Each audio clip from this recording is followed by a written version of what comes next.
Real quick, before we get into the show, I wanted to share a new service called Getita that Ken and I have been using that has made us over $10,000 in Amazon reimbursements.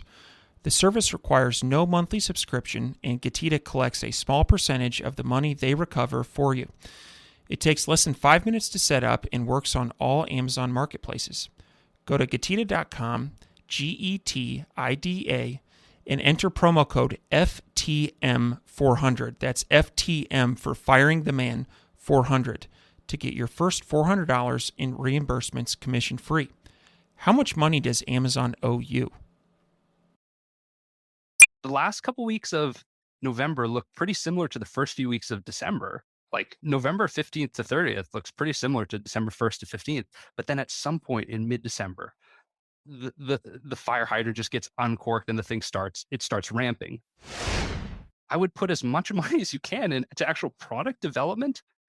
And this is coming from a marketing company. Like, that's just like, I don't, everything gets easier. Even if you're thinking about it purely numerically, like the better product you have, the higher the click-through rate is.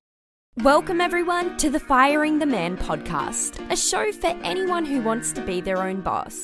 If you sit in a cubicle every day and know you are capable of more, then join us. This show will help you build a business and grow your passive income streams in just a few short hours per day. And now your hosts, serial entrepreneurs David Schomer and Ken Wilson. Welcome, everyone, to the Firing the Man podcast. On today's episode, we are joined by e-commerce extraordinaire Pat Lum. Pat is the co-founder and president of Asteroid X, an Amazon-partnered agency that helps its clients dominate pay-per-click advertising. Over the past 5 years, Ken and I have worked with Pat and his team with great results and service. We also consider Pat a friend and well-respected member of the e-commerce community, which is why we are so excited to have him as a guest. Now, Pat, you are in an elite club, a two-time guest of the Firing the Man podcast. And so for those of you that haven't tuned in, to our listeners, haven't tuned into Pat's first podcast, which was episode 15, can you tell us a little bit about yourself and what led you to founding Asteroid X? It is an absolute honor, gents. Thank you. And so that was 15, and this is 150, is it not? Yes. So, yeah. okay, Yeah. so that's 10X. I was looking at the math. This is 10X. I'll see you on 1500. Hopefully sooner, but minimum we'll do 1500. Yeah, just thanks for having me, guys. It's awesome to hang out. And yeah, for those who haven't seen 15, I started as everybody is a regular start to your e-commerce career. I started dancing on the street for change. I was really in high school. I took up breakdancing. I don't think I've told you guys this before, but yeah. So I was good stuff. Yeah. This is new. This is very old, but new at the same time. Yeah. I was a breakdancer in high school, and I just wanted to make a few extra bucks. So my friends and I started dancing on the street. And so as with any like marketing decision, you start to be like, okay, where can I get in front of the most number of people, the most relevant audience? And so we're here in Toronto, Canada, and we chose Yonge and Dundas Square, which is like Times Square. It's got the same billboards. It's got like the video billboards and stuff like, yeah. And we just got annihilated. Absolutely terrible. We had 3 guys dancing, and we made $30 for 3 hours of work. So that's like $3 an hour or something like that. Like, it was just horrible, but it was a good lesson because we danced really well, but we didn't engage the audience at all. And people would just walk by the display. Even though the dancing was really good, it wasn't really about that. It was about like the initial engagement. And I think that's where I first sort of fell in love with the art of marketing and just like attention and like commerce in general. It was just really interesting. And this is back when they had change too, so the coins were just disgusting. And Canada has since discontinued the pennies, but we got a lot of pennies back then. It was gross. Yeah, and then we fixed it up and eventually worked that business up to about $300 a day. But our bodies were just getting destroyed dancing on a thin sheet of linoleum on concrete every week. And so we needed to do something with a bit more scale. Another one of our interests was fashion. So we took the proceeds and put it into an inventory order like that. So this is all we could think of to do at the time. And I didn't do any product research. We just did what we thought was cool. It was an accessory to keep your pants tapered at the bottom of the pant. We thought it was an interesting idea. And that that failed as well to a large extent, and we just kept trying products. I went door to door selling products to retail stores, and then eventually just stumbled on e-commerce, because again it was in search of, I guess, more scale, more sophisticated modes of distribution. So you go literally from the street, which is like a localized, non-scalable form of distribution, to stores. Okay, a little bit better. At least they carry the product for you, and then you go online. And so that was sort of my gradual, over the course of several years, like progression into e-commerce. And so, I had some experience with crowdfunding. I raised $50,000 on Kickstarter in 20 days on one product. It just hit. Because, as David will tell you, like, some products will just be hits and you can't really explain why, just the market just makes them hits. But this one hit for whatever reason. It was touchscreen leather gloves in the winter on Kickstarter.com. It's a crowdfunding platform. And I raised $50,000 in 20 days. I thought I was a genius and I dropped out of school. I wasn't a genius. I just got lucky. But I took some of that, put it back in inventory, and then sort of, Kickstarter was a one-time cash infusion, which is a problem because you don't have predictable revenue every month. So I finally found Amazon, got turned on to Amazon, sold there, and then just really fell in love with the marketing component of Amazon. That was about 5-6 years ago, and that's what I've been focused on ever since. And so now we manage about $13 million in ad spend on Amazon every year for hundreds of brands, team of over 25 folks, and having a good time.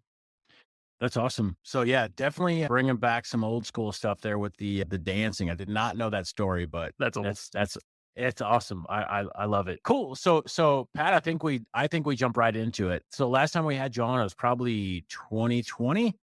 Now we're looking at 2022. This episode's going to air probably middle of November, right before the holiday shopping. And so, can you, at a high level or in the weeds, can you share with the audience what does the landscape look like for Amazon PPC in 2022, and how has that changed from last year or previous years? Like, are people measuring ACOS more? Are they looking at tacos? Like, what are the things that people should be focusing on?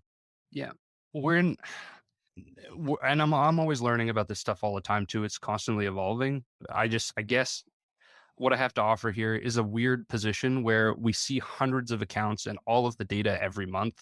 So you can sort of start, if you squint, start to come up with sort of aggregated views of trends. Right. So I think what we're seeing in general is that Amazon's ad platform is actually growing quite quickly. If you saw the results from the last sort of year on year from the last quarter, Facebook actually saw negative growth in terms of its ad platform. Google, pretty large but stagnant. Amazon grew 18% year on year, and it's now 14% of the total digital ad spend in the US. Like, it's becoming a big deal.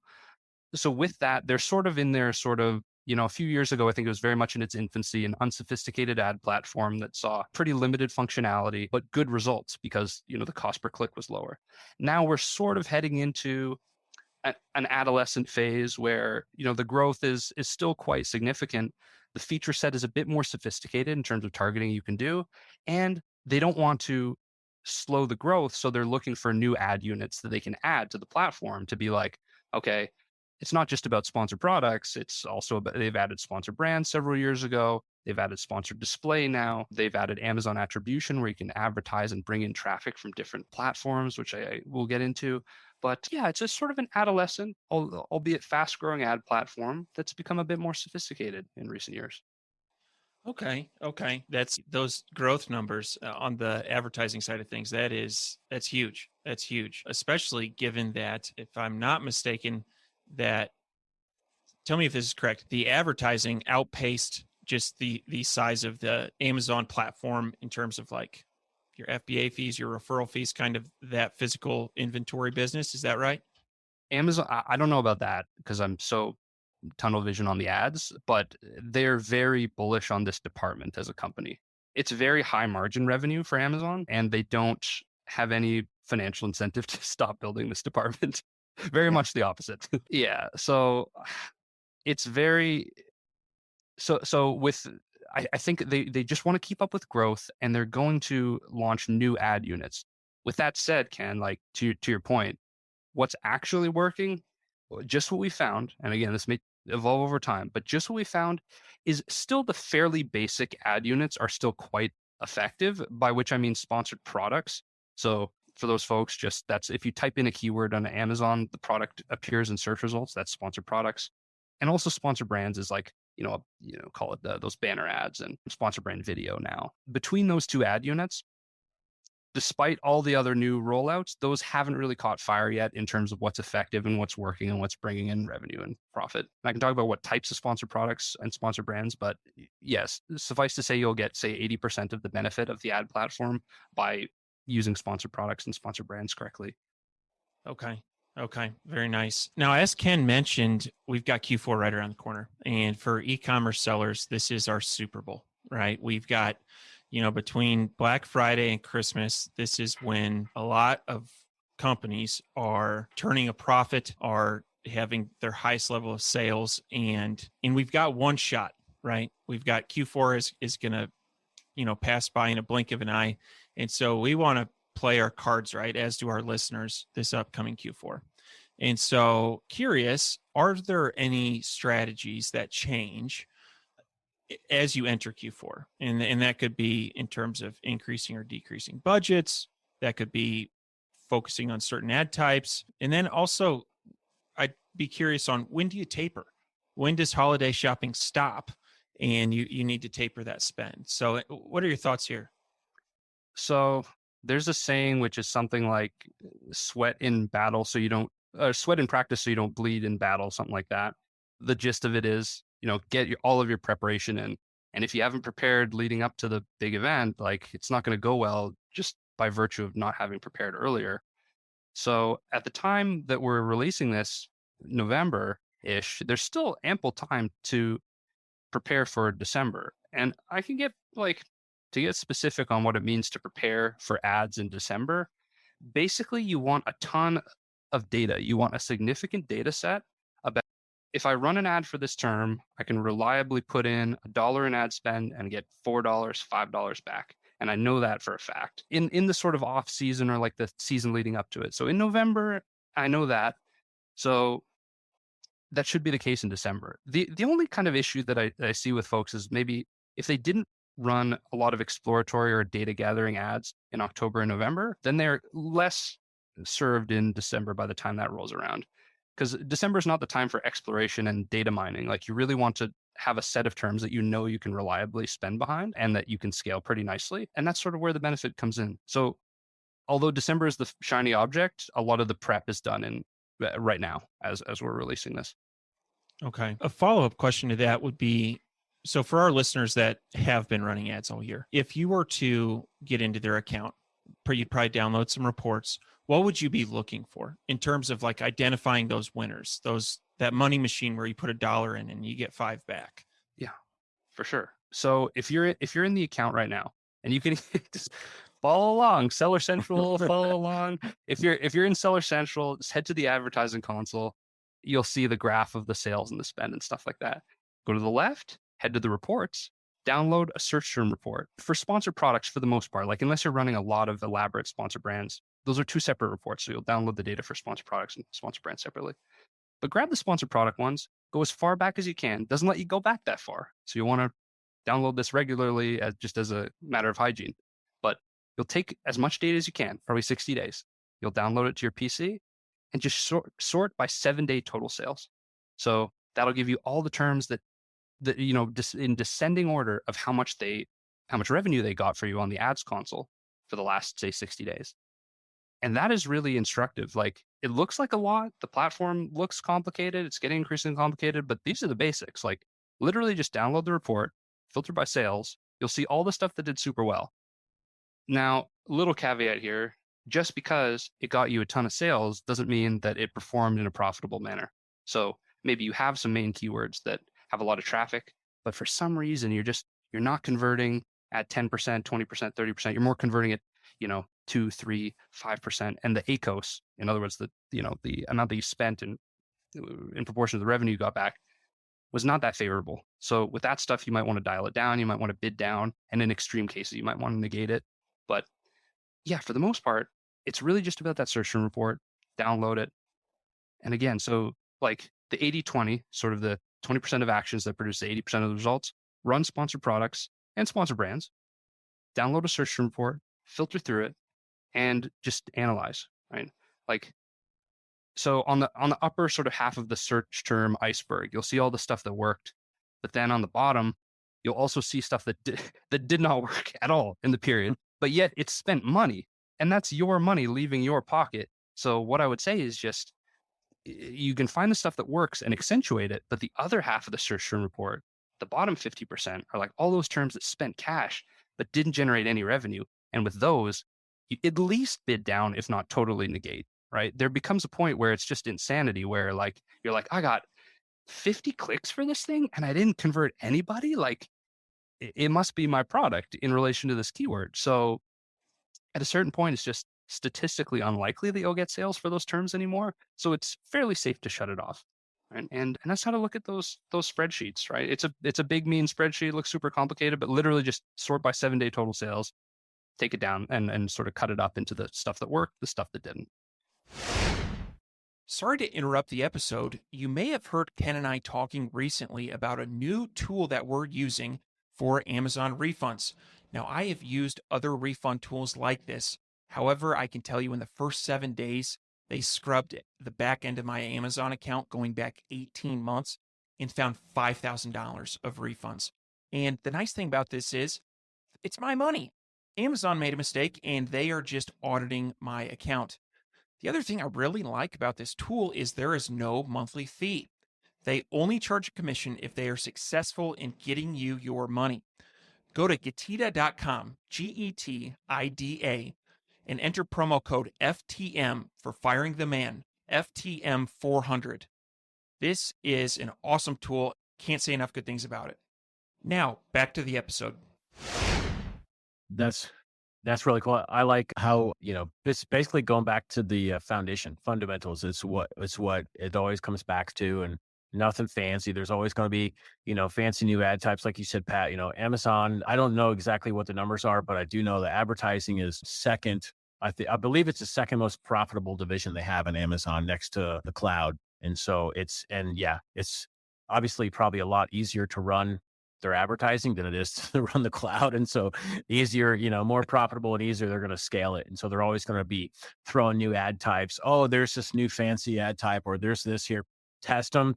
But like when the rubber meets the road, like what David said, we have our Super Bowl coming up in the next 6 weeks. Go back to basics, find out what's working, double down on that, and just come with a really strong game. 100%. Like, that's them testing. Like, that's them. Something will catch. It might be sponsored display. It might be Amazon posts. It might be Amazon attribution. But at the long tail side of things, those are all relatively new experiments. But we're here to help folks make money. So you can't hinge on those experiments in order to make money. You can test them, absolutely. But at the same time, like, the bulk of that's why it's a little bit like, I didn't want to come on and talk about fancy ad groups and stuff like that, because that stuff doesn't, in large part, that's not what's going to pay the mortgage, right? Like, you go back to it and look at the reports and mostly run sponsored products, and sponsor brands too has become a significant part of new revenue. But even if I had to reduce it further, it's just sponsored products, mainly auto campaigns that, like, I'll tell you something else. Like, this is just a weird thing that we've noticed. I wish this wasn't true, but this just happens to be true based on the data that we have. Amazon's advertising algorithm, for whatever reason, they love auto campaigns that have a ton of products put into it. We call them catch-alls. And it's not like you have to break the bank here. You can do like really low bids, like lower than suggested bids with a bunch of products in it inside of an auto campaign. And Amazon just really likes that for whatever reason. I wish it didn't, but it does. So that is something that you can take care of. You can basket your products a little bit. Like, say you have like a bunch of tennis stuff and then a bunch of rock climbing stuff, and like you can catch all like that, but like you should put a good number of child SKUs into each one. And because we've tried both, like we've tried because for the advertiser, if you're advertising, like you wish that you could have a campaign with a hyper targeted product and a hyper targeted set of keywords, and you can do that. And it's sort of like the sharp tip of a pencil.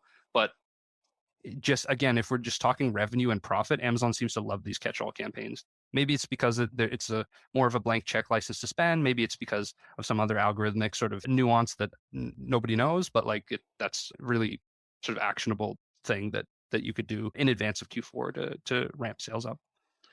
Yeah, that's really cool. And yeah, I wonder if it's just you're at like a blank check. Like we're kind of like dumping everything in a bucket and saying, here you go, Amazon, go sell this stuff. Yeah. And I guess as long as, you can really refine auto campaigns more nowadays than you could be, several years ago. And so, yeah, I mean, that's cool though, to hear that, you have a lot of visibility into hundreds of accounts and that this is a strategy that's working well. That's interesting. So listeners, take note of that. And again, I wish it wasn't true, but there's a basketball player who he did free throws with the granny throw, like under the arm throw. And they were like criticizing him for it. It's like, why are you doing that? That's dumb. It looks stupid. It might look stupid in the same way that I'm saying like, hey, launch auto campaigns with a bunch of products in it. And you're like, that's literally the underhand throw, right? It's, but yeah, I don't know why. Again, I wish it didn't work, but it does. So. Yeah. No, I've heard about that guy, and I saw some clips on him. I can't remember what his percentage was, but it was really high. It's high. Like, yeah. His percentage of making those was really high, no matter how, like, what you thought of it, you know? Yeah. That's awesome. So you had mentioned, Pat, like in the business of making people money. And so on that note, there's a little bit more of an advanced question, like, or just would really like to hear your thoughts on that and strategy. Every year, David is pretty amazing at finding trends and analysis in spreadsheets, right? And so like, hey, take a look at this. And so we've noticed, obviously, over the last several years that like around Christmas Day, sales and everything tanks, right? And so, and we've noticed that it's between 5 and 7 days. And so what is your take in terms of like making money? Do you recommend people kind of just shutting all of your ads down and just, because they're not going to be profitable? Like, what is your advice there? Okay. Yeah. Okay. I love the question. You asked something similar to this before, actually, and I think we never got to it. But like it has a rhythm, and it's the same rhythm every year. So like, I'm always shocked by the lack of sort of shopping activity through October and November, and it's always slower than you think. You're like, why isn't it here? Like, why isn't it here yet? So you go through that like kind of sort of sad, sort of trudge along phase. And then at some point and again, later in December than I think usually, because there's so many last minute shoppers and so much last minute shopping activity going on that somewhere like the last couple weeks of November look pretty similar to the first few weeks of December. Like November 15th to 30th looks pretty similar to December 1st to 15th. But then at some point in mid-December, the fire hydrant just gets uncorked and the thing starts ramping, right? So you're like, oh my goodness, like this is pretty wild. And it goes, Amazon would like to push it later and later each year, right? Their fulfillment networks are getting stronger and stronger. So the date at which the fire hydrant shuts off is getting later and later every year, I've noticed, if not even by like 12 hours a year. So like Amazon will want to go until the bell sounds, until the very last package that could make it in order, like to be under the tree. Like, so that's like December 22nd, 23rd. They're still sliding some things under the door. And then, yes, to your point, there's a silence between, Christmas and New Year's. And then as a bonus, if you're in supplements or fitness, that you'll see a spike because of all the New Year's resolutions. But like, if you're not in those areas, then, it's going to be pretty quiet. But like, yeah, so spike in December until the last allowable moment where shipping and logistics allows it. And then, so in terms of how to adjust budgets to align with this stuff, it's kind of like you're gonna go on a gentle ramp of budget increases. Like the most important thing is, as long as the spend is profitable, again, I will emphasize that, as long as it's profitable spend and it makes sense, we never want to go budget effectively. Amazon's budgets reset most of the time in PST, so that because they're in Seattle HQ, so you'll want to stay up or have someone on the team stay up until midnight Pacific time to make sure that none of the budgets run out. If they do, you should decrease them. Again, as long as the spend is profitable. And then, so you're going to do that all the way up. And then there's very sensitive like days in December in the 20s of December 20th to 25th. And then what you're going to want to do is probably not shut off because you don't want to lose any ranking or what have you. But you really want to tank a lot of the budgets down because you would have ramped them up a lot to accommodate a lot of the holiday spending. And then you're going to want to cap them quite significantly in the days following December, 23rd, 24th through. There's a little spike of sort of like oh shoot, I didn't get her what she wanted, so I'll buy this. But that's not a significant, it's very real, but it's not a significant spike. But there were some do-overs and some makeup gifts that I saw last year too. Sure, catch-up gift, someone you forgot, or Yeah, something like, yeah, exactly. Yeah, catch the weird uncle that you don't see, stuff like that. Like, yeah. awesome. No offense to Okay. him. I'm sure he's cool, but Right. No, yeah, that makes sense. So essentially, whatever kind of budgets, let's say like early December or maybe even mid-November, kind of whatever you were normally running at, you want to kind of ramp back down to in that like December 24th, 25th range, and just keep an eye on that. you do, and well through to January, because Amazon will spend the budget if you make it available, but the spend will not be as efficient because there's more window shopping at that time, less buying intent. So you'll still blow through the budget, but the ACOS will be really bad. So you don't want really that to happen. And a tip on the holiday bidding stuff. Everyone and their mom who sells on Amazon, my mom doesn't sell on Amazon, but that'd be really cool. But everybody selling on Amazon is going to bid on like holiday gifts, Christmas shop, gifts, whatever.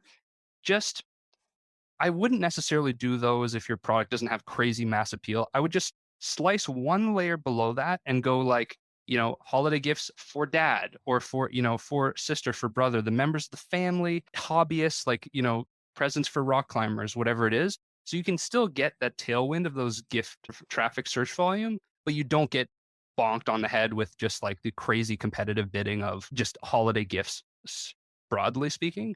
So that's an interesting like in between maneuver where you can get the holiday traffic without paying holiday premiums. Okay. Yeah, I like that one. Now, let's say like you launch a new product. Is there does your team like have because those keywords are probably going to be like very targeted for like a 2 to 4 week span. So you use tools to go back and look at previous year search terms, or how would you flush those out ahead of time? In the context of like a product launches specifically? Or let's just say, tennis racket. We launched a tennis racket, in March of this year. We've never been through the holiday season. And so how would we get those keywords ahead of time? Oh, gotcha. Okay. So, and this goes for launches, but this also goes for just products in general. You probably want to avoid overwhelm and overspending. You probably want a core of like 10 to 15 keywords that is like the target basket. And there probably aren't the largest keywords in your niche. They're probably, again, maybe a step down from that, a bit more long tail. 10 to 15, and effectively just go after those. I would pretty much put the blinders on and bid up on those, track your ranking for those terms specifically, have those rankings in the listing as well. And if you can, as a bonus, like we don't do this yet, but I'm considering it, probably driving some external traffic to Amazon for those terms is going to be an interesting part of launch strategies going forward. I think Amazon's going to like some external traffic coming in. Okay. Awesome. David, over to you. Yeah. So as a business owner, Ken and I often talk about dollars as little soldiers. And we ask the question, where do we put these little soldiers to where they can go out and come back with more soldiers? And so as it relates to putting our dollars to work, we have a lot of options. Probably have more options than we have dollars. And so you have to make a decision. Do I spend on PPC? Do I spend on a new product launch? Do I spend on social media? And the list kind of goes on and on and on. And so curious what your thoughts are on coming up with an appropriate amount of spend for PPC. Yeah. And we may look at like a particular, like a tacos, or any rules of thumb you have would be helpful, I think, to us and the audience. I think the punchline to this is just like, the better the product is, like just for the end customer, the easier everything else is going to be. Like, although we are like a marketing company, that's our specialty, we can't fix bad products, or even we can't fix mediocre products. And nor why would you want to? Like, that's not a good thing to do to people. Like, just put massive ad dollars behind this like average product that nobody, like, it just gets pushed to them. Like, so when it comes to ACOS, TACOS, conversion rate, all this stuff is actually like, these are downstream symptoms of sometimes not just the product's not good enough. Like, and that is, it's hard to fix. That's why people don't fix it. But like, that's really the choke point for a lot of these performance issues. And then, okay, so maybe you have a great product, and then maybe you have an issue with the listing, like the way you're presenting it, or like you're not explaining it properly. And then maybe there's a marketing issue, but like the number one thing would just be to, just to diagnose an upstream product quality thing. And to this end, like voice of the customer is really good. So again, in Seller Central, if you go to performance and under that, you can actually see what people are saying on a SKU level and see like what their complaints are and what they really like about it. And just like constantly being product engineering. So like to your point, David, like I would put as much money as you can into actual product development. And this is coming from a marketing company. Like that's just like, I don't, everything gets easier. Even if you're thinking about it purely numerically, like the better product you have, the higher the click-through rate is. Like the better the reviews, so you get more clicks. Like the better it converts, the better reviews, so like the flywheel spins that way. The fewer returns, so your seller account is in less danger. Like and then yeah, so everything just kind of stems from the product quality. And I think people forget this, that it's all about tactics. When in fact a lot of the tactics kind of take care of themselves if the quality's good. But if we say you do have a good product, right, and you want to talk about ACOS and TACOS and stuff like that, like it's very, David says this all the time, and he said it on the show that we did together as well. Fail on paper, like that is no truer words, because some products are never going to make sense. If folks wanted to, they could Google the Amazon FBA revenue calculator, and that'll give you projections of what Amazon's going to charge you in fees. You can put in your cost of goods and it'll give you a projected profit. And then on top of that, I would encourage folks to layer on their ad spend. So to give you a sense, decent ad spend when a product's up and rolling should be 20 to 30% of the MSRP, something like that. But also you should factor in that when you first launch a product, it's got no reviews and you might want to get more aggressive on keyword ranking. Those 10 to 15 keywords, maybe your ACOS, like your spend divided by your sales, it's probably going to be closer to 50, 60%. It depends how aggressive you want to get. But, new launches are going to, those ad sales are going to lose money initially to some extent. So yeah, but budget to, 20 to 30% of your MSRP for ads in a mature product, but more than that at the beginning. I would say like 50 to 60%. Thank you everyone for tuning in to part 1 of our podcast with Pat Lum. Please join in next week for part 2, where we dive into PPC profitability and strategies that are working in 2022. Thank you, everyone, for tuning in to today's Firing the Man podcast. If you like this episode, head on over to firingtheman.com and check out our resource library for exclusive Firing the Man discounts on popular e-commerce subscription services. That is firingtheman.com/resource. You can also find a comprehensive library of over 50 books that Ken and I have read in the last few years that have made a meaningful impact on our business. For that, head on over to www.firingtheman.com/library. Lastly, check us out on social media at Firing the Man and on YouTube at Firing the Man for exclusive content. This is David Schomer. And Ken Wilson. We're out.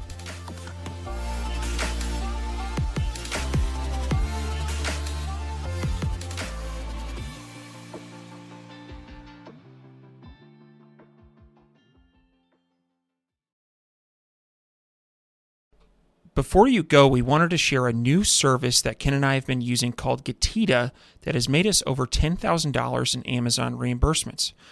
The service requires no monthly subscription, and Getita collects a small percentage of the money they recover for you. It takes less than 5 minutes to set up and works on all Amazon marketplaces. Go to Getita.com, Getida.com, and enter promo code FTM400. That's FTM for Firing the Man 400 to get your first $400 in reimbursements commission free. How much money does Amazon owe you?